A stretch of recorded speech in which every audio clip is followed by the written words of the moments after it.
Students, objective of ম্যানেজমেন্টের ভেতরে আমরা সোশ্যাল অবজেক্টিভস কে একটা খুব ইম্পর্টেন্ট পয়েন্টস হিসাবে দেখতে পারি, বা একটা পয়েন্টস এর ভিতরে এটাকে আমরা এলাবোরেট করব।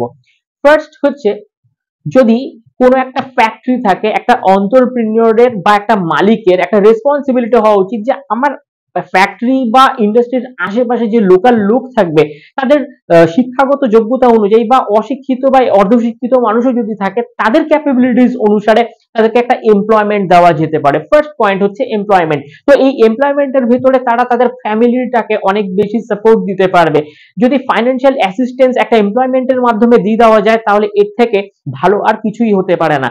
আচ্ছা, নেক্সট যদি আমরা দেখি তাহলে হচ্ছে এনজিও। একজন এন্টারপ্রেনিয়র বিভিন্ন ভাবে যদি এনজিওর সাথে যুক্ত থাকে বা নন গভর্নমেন্ট যে অ্যাসোসিয়েশন, যে সমস্ত অর্গানাইজেশন গুলো থাকে সেখানে যদি কাজ করে, যেরকম কিছু দুস্থ শিশু, তাদের পাশে দাঁড়ানো, তাদের এডুকেশন এর ব্যবস্থা করা, রাইট, তাদের প্রপার এডুকেশন এর ব্যবস্থা করা, তাদের নিউট্রিশন এর ব্যবস্থা করা, তাদের ফ্রি ট্রিটমেন্ট দেওয়া, এক্সেট্রা এক্সেট্রা, এই জিনিসগুলো কিন্তু একটা এনজিওর ভেতরে হয়ে থাকে।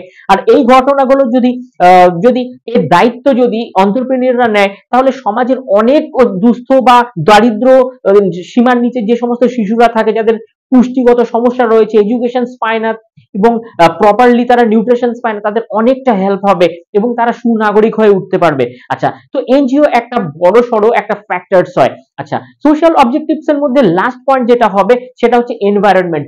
অলওয়েজ একটা এন্টারপ্রেনিয়রকে এই ধরনের অ্যাওয়ারনেস ক্যাম্পেইন চালাতে হবে যে ফ্যাক্টরি এবং তার আশেপাশে যেন প্রদূষণ না ছড়ায়। আচ্ছা, প্রদূষণকে রোধ করার জন্য বিভিন্ন স্পেসিফিক ডেতে বৃক্ষরোপণ কর্মসূচি, বিভিন্ন আবর্জনাকে নদীতে বা ডোবার মধ্যে না ফেলা, একটা নির্দিষ্ট স্থানে সেগুলোকে রিসাইকেলের জন্য রেখে দেওয়া এবং পরিবেশটাকে নোংরার হাত থেকে বাঁচানো এবং পরিবেশটাকে কিভাবে নিট এন্ড ক্লিন রাখা যায়, হেলথ এন্ড হাইজিনিকের প্রোগ্রামগুলো যে কিভাবে চালানো যায়, এই যাবতীয় জিনিসগুলোর সাথে যদি একটা এন্টারপ্রেনিয়র যুক্ত থাকে তাহলে এটা একটা সোশ্যাল অবজেক্টিভস এর মধ্যে পড়ে। আর ম্যানেজমেন্টের অবজেক্টিভস এর মধ্যে কিন্তু এটাও একটা খুব গুরুত্বপূর্ণ পয়েন্টস।